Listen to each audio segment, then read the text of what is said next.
से सारे great pyramids of Egypt का अनरिस्ट्रिक्टेड एक्सेस मिल गया है। ये मेरे आज तक की देखी गई सबसे कूल चीज है। टूम के अंदर जाने वाले हैं, ऐसी जगह जहाँ एंटर करना लिटरली इलीगल है क्योंकि यहाँ बहुत खतरा है। अगर हम गिर गए तो? ओ हाँ, तुम बेशक मत। हम स्विम करके पिरामिड्स के नीचे बने एक सीक्रेट अंडरग्राउंड टूम तक भी जाने वाले हैं। Oh my God! हमें एक्सप्लोर करने के लिए सिर्फ 100 घंटे मिले हैं और हम शुरू करने वाले हैं अभी इसी वक्त। मेरे पीछे आओ बॉयज, मजा आने वाला है। ये कितना खूबसूरत है। किसी ने यहाँ ये पत्थर 4500 साल पहले रखा था। बिल्कुल सही, ये पिरामिड लगभग 4500 साल पुराना है। जिस पैसेजवे में हम हैं वो हमें वहाँ ले जाता है जिसे इजिप्टोलॉजिस्ट कहते हैं किंग कुफू का टूम, वो फेरो जिसने शायद पिरामिड्स बनवाने का हुक्म दिया था। वो ये कमरा द ग्रैंड गैलरी कहलाता है। हमने इस पिरामिड का कितना % एक्सप्लोर किया होगा? शायद हमें इस सवाल का जवाब कभी ना मिले। ये सबसे कूल तरीका था जवाब देने का। ये वो कमरा है जहाँ किंग को दफनाया गया था। जहाँ तक हमें विश्वास है। हाँ। तो चलो चले। हाँ। बॉयज ये देखो, ये क्या है? 4600 साल पहले इस कमरे में शायद किंग का ममीफाइड शरीर रखा था। ये वही जगह है जहाँ फेरो को दफनाया गया था। हमारा मानना है कि मरने के बाद ये उनकी कब्र थी। क्या मतलब है? हमें पक्का नहीं पता। मुझे लगता है कि इस पिरामिड के अंदर कहीं और भी एक चेम्बर है जिसे हमने अब तक नहीं ढूंढा है और उसमें शायद राजा का शरीर हो सकता है। पता है क्या, इस वीडियो में हम वही ढूंढने वाले हैं क्योंकि हम सच में पिरामिड्स के सैकड़ों फीट नीचे से लेकर धरती के सबसे बड़े एंशिएंट पिरामिड की सबसे ऊंची चोटी तक एक्सप्लोर करने वाले हैं। ये तो जबरदस्त था। दूसरे बड़े पिरामिड्स को एक्सप्लोर करने से पहले मैं तुम्हें बेस कैंप दिखाना चाहता हूँ। हाँ, ये बढ़िया है। हमारे पास एक डिनर टेबल है, कुछ टेंट्स हैं सोने के लिए और ओके। यहाँ तक कि हमने लाइट्स भी लगाई हैं ताकि तुम पिरामिड्स को कैंप से देख सको। ये इस दुनिया की सबसे महंगी नाइट लाइट होगी। ये है वो पिरामिड जिसे हम एक्सप्लोर करने वाले हैं। मुझे सुबह 5 बजे शुरू करना है तो सब जाके सो जाओ। ये पिरामिड्स अपने समय के लिए इतने टेक्नोलॉजिकली एडवांस थे कि कुछ लोग इनका क्रेडिट प्री इजिप्शियन सिविलाइजेशन को देते हैं, जबकि कुछ लोग तो एलियंस की थियरीज की ओर भी इशारा करते हैं। लेकिन इजिप्टोलॉजिस्ट को यकीन है कि इन्हें पहले के इजिप्शियंस ने अपने किंग्स के टूम्स के रूप में बनाया था। और इस वीडियो के अंत तक हम पता लगा लेंगे कि इनमें से कौन सी थियरी सच है। ठीक है बॉयज, उम्मीद है तुम अगला पिरामिड एक्सप्लोर करने के लिए तैयार हो, the pyramid of खाफरे।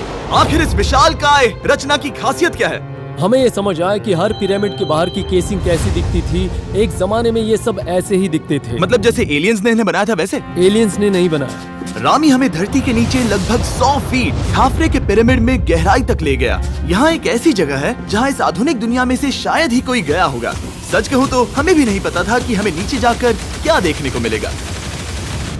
Ancient Egyptians के पास कार्डबोर्ड था। हम काफी समय से मानते थे कि किंग काफरा को यहाँ दफनाया गया था और अब लोग यहाँ पर सामान रख रहे हैं। वो पिरामिड को रिस्टोर कर रहे हैं। जिमी, उन्हें औजार तो चाहिए होंगे ना? यानी कि असली बरियल चैम्बर कहीं और है। हाँ, रामी हमें उस रूम में ले गया जहाँ किसी जमाने में किंग काफरा की बॉडी को दफनाया गया था। मुझे एक बड़ी सीलिंग दिख रही है। हम इस पिरामिड के बहुत अंदर है। हम पहुँच गए किंग काफरा का असली बरियल चेम्बर। मैंने इससे अच्छी चीज आज तक नहीं देखी। भाई क्या बात है! ये क्या है? रुको, उस तारीख को देखो। जिसने ये लिखा है उसी ने टूम को डिस्कवर किया था।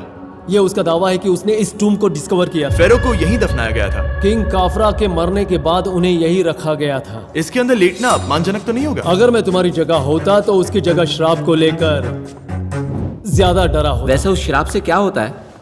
कोशिश करके देखो। नहीं। ठीक है, चलो शराब के लगने से पहले यहाँ से निकलते हैं। ओह माय गॉश, ये पिरामिड तो शानदार था। राजा का मकबरा हमारे ज्यादातर सवालों का जवाब नहीं दे पाया, लेकिन पिरामिड्स के नीचे गहराई में स्थित अंडरवर्ल्ड का एक दरवाजा शायद वो चीज है जिसकी हमें तलाश थी। ये गॉड ओसिरिस का टूम्ब है जहाँ बहुत ही कम ओह माय गॉड इंसान गए हैं। हम क्या कर रहे हैं? और जाहिर सी बात है अंडरवर्ल्ड के देवता का टूम्ब भी काफी गहराई में होगा। अब ये क्या है?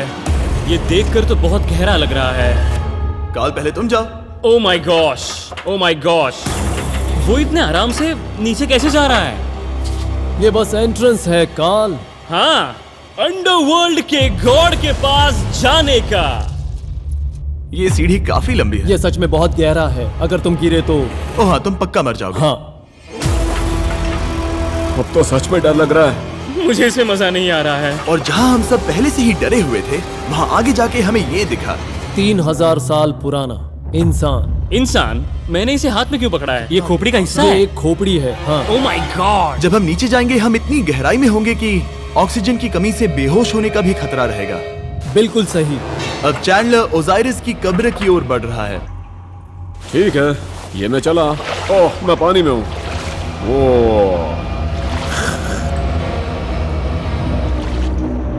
तुम महसूस कर सकते हो कि यहाँ की हवा थोड़ी पतली है। रुको, ये क्या है? यहाँ एक पत्थर है। ये पत्थर या कोई ढक्कन? इस कमरे के ठीक बीच में गॉड ओसिरिस का सरकोफेगस रखा है। यानी कि यहीं पर है उस अंडरवर्ल्ड का दरवाजा। हाँ, तो अंदर जाकर देखो। क्या पानी के अंदर? वेल, हाँ। ठीक है, ठीक है, ठीक है, ठीक है, ठीक Come है। on। Oh my God. माना जाता है कि ये सरकोफेगस दरअसल अंडरवर्ल्ड का दरवाजा है और शायद यहाँ पहले कोई भी इंसान नहीं आया। कितना गहरा है? ओह माय गॉड, मैं यहाँ क्यों हूँ? मैं एक यूट्यूबर हूँ। हम यहाँ क्या? जरा ऊपर राइट में उस कोने को देखो, वहाँ एक सुरंग है जो किसी को नहीं पता कहाँ जाती है। काल, वहाँ ऊपर जाओ। क्या मैं सच में वहाँ जा सकता जिमी, हूँ? उसे मत जाने दो। मैं बहुत डर गया हूँ ब्रो। काल, ये सही नहीं है। मैं ऐसी सुरंग में हूँ एंशिएंट इजिप्ट में जहाँ कभी कोई नहीं गया होगा। कोई इतना पागल नहीं होता। क्या तुम हमें बता सकते हो वहाँ क्या हो रहा है? मैं सुरंग में एक मोड़ पर हूँ और ये छोटी हो रही है। भाई मैं सचमुच में मजाक नहीं कर रहा हूँ, मैं यहाँ सच में फंस चुका हूँ। Oh my. काल, तुम इतिहास बना रहे हो। मेरे पास मुश्किल से 1 इंच की जगह बची है। उसे ऑक्सीजन की सेफ लिमिट से ज्यादा समय हो गया है। क्या हम बाहर निकल सकते हैं? मैं रेडी हूँ। तो इससे पहले कि हम सचमुच मर जाते और खुद अंडरवर्ल्ड को देखते, बाहर निकलने का आसान तरीका नहीं है ना? हम जितनी जल्दी हो सके वहाँ से बाहर निकल गए, क्योंकि मैं इतना तो जीना चाहता हूँ कि गीजा के महान पिरामिड्स के उन गुप्त रास्तों की खोज कर सकूं, जहाँ आज के समय में स्पेस में जाने वाले लोगों से भी कम लोग गए हैं। मेरे साथ ऊंट की सवारी कौन करेगा? चलो सवारी करें। छूकर देखो, छूकर देखो। लेकिन वो नहीं चाहता। क्या तुम्हें कभी ऊंट ने काटा है? हाँ क्या? हाँ, दर्द हुआ था? बहुत। ओह मैंने कहा था। आज भी हम खूब एक्सप्लोर करेंगे। विश्वास नहीं हो रहा। चैंडलर, तुम ठीक हो? ओह नहीं, खींचो खींचो। मुझसे नहीं हो रहा। मुझे इस पर से उतारो ब्रो। ब्रो ये कितना अच्छा लग रहा है। शायद ये अब तक का सबसे कूल शॉट है। मैं ऊंट पर सवार हूँ और मेरे पीछे है the great pyramids of Egypt. Bro ये तो पागलपन है। और अब गीजा प्लेटो के डायरेक्टर हमारे साथ तीसरे पिरामिड की खोज के लिए जुड़ रहे हैं, द पिरामिड ऑफ मेनकाउरे। अगर आप नीचे देखेंगे तो आपको अभी भी 4600 साल पुराना ग्रेनाइट दिखेगा। ये इलस्ट्रेशन आपको दिखाएगा कि ये पहले कैसा दिखता होगा। वाओ! लेकिन अब 5000 साल बाद ये कुछ ऐसा दिखता है। ये हम उसे वहाँ झांकने के लिए भेज सकते हैं? मुझे ऐसा करने को मिला जो आमतौर पर गैर कानूनी है। नोलन संभल कर। क्या आप नोलन पर चिल्लाना शुरू कर सकते हैं? वो डर जाएगा। किसी भी पिरामिड पर चढ़ने के ज्यादा मौके नहीं मिलते। मैं तो ये मौका नहीं गंवाने वाला। रुक जाओ, तुम नीचे आओ। नीचे नीचे आओ। नीचे? हाँ नीचे। ठीक है। नोलन बहुत हुआ, तुम्हें नीचे आना होगा। चलो। हाँ मैं नीचे आ नीचे रहा हूँ। आओ अभी। चलो जल्दी आओ। अच्छा रुको, ये मजाक कर रहे हैं, चलते रहो। ये एक मजाक था। ओह माय गॉड, तुमने मुझे डरा दिया था। ओह माय गॉड, मुझे लगा कि मैं आज गिरफ्तार हो जाऊंगा। आगे बढ़िए सर। चलो शुरू करें। वो रुको रुको, कैमरा नीचे करो। यहाँ इतना अंधेरा क्यों है? क्योंकि हमने लाइट बंद की थी। ओह तो ये बात थी। ठीक है, रास्ता दिखाइए। पिरामिड की इन सीढ़ियों ने हमें जमीन में 100 फीट नीचे उतार दिया, जहाँ एंशिएंट इजिप्शियन इतिहास में पहली बार डेकोरेटिव कार्विंग्स की गई थी। ये क्या है? झूठे दरवाजों का डेकोरेशन। फर्स्ट डायनेस्टी के किसी भी पिरामिड में नक्काशी नहीं थी, सिर्फ इस पिरामिड को छोड़कर। तो इसे 4-5 हजार साल पहले बनाया गया था। 4600 साल पहले। पिरामिड की ओर गहराई में जाते हुए अगली सुरंग हमें एक ऐसी जगह ले गई जिसे कहते हैं मेनकाउरे का एंटी चेम्बर। वो यहाँ पर तो बहुत सारा इतिहास है। उस कमरे में क्या है? मैं तुम्हें बता सकता हूँ, वहाँ कुछ नहीं आप है। वहाँ ऊपर गए हैं? नहीं, तो फिर कैसे पता वहाँ कुछ क्योंकि मैं नहीं? यहाँ से देख सकता हूँ। वहाँ देखो, ओह। बस एक सुरंग है और कुछ नहीं। हाँ, मुझे अभी दिखाई दिया। हाँ। सवाल पूछना जरूरी है। द पिरामिड ऑफ मेनकाउरे, जो अपने कॉम्प्लेक्स पैसेजवेज के लिए जाना जाता है, वो हमें ले गया उसके बरियल चेम्बर तक। तो ये है किंग का कमरा और इसकी गुंबद नुमा छत भार को झेलने के लिए बनाई गई थी। उन्होंने 5000 साल पहले ये सब कैसे जाना? अगर तुम पिरामिड बना सकते हो तो कुछ भी बना सकते हो। हाँ, कुछ भी कर सकते हो। कुछ भी कर सकते हो।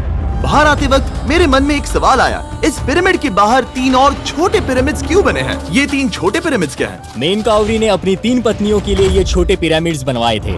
तो मेनकाउरी की 3 बीवियां थीं और ये उनकी कब्रें हैं। हाँ। नोलन इधर आओ। नोलन, गॉड, उसकी 3 बीवियां हो सकती है, तो तुम एक तो ढूंढ ही सकते हो। हाँ मेरी कोशिश पूरी है। मुझे एक मम्मी मिली है, वो पैसों की मांग नहीं करेगी, वो हमेशा तुम्हारी सुनेगी, ज्यादा बात नहीं करेगी। ये तुम्हारे लिए सही आइडिया तो है। मुझे एक मम्मी दे रहे हो? हाँ, तुम्हारा प्यार ढूंढने के लिए हम क्या क्या नहीं करते। अशरफ के साथ हमारा सफर खत्म होने वाला था, लेकिन पहले मैं उनसे एक बात क्लियर करवाना चाहता था। क्या एलियंस ने पिरामिड्स नहीं बनाए? एलियंस कम ऑन, मेरा दिल मत तोड़ो। तो हमारे पास पूरे इजिप्ट में 124 पिरामिड्स हैं। तो हर बार मैं एलियंस को बुलाऊं, आओ मेरे लिए पिरामिड बनाओ, ऐसा नहीं हो सकता। ये सब हाँ। इजिप्शियंस ने बनाया है। जरीक, क्या फिर से एलियंस की बात मत करना। तुमने इन्हें ही- इजिप्शियंस ने बनाया है। तुम एक पिरामिड बना सकते हो तो फिर तुम कुछ भी कर सकते हो। Let's go. और कुछ भी कर सकते हैं से मतलब था एक विशाल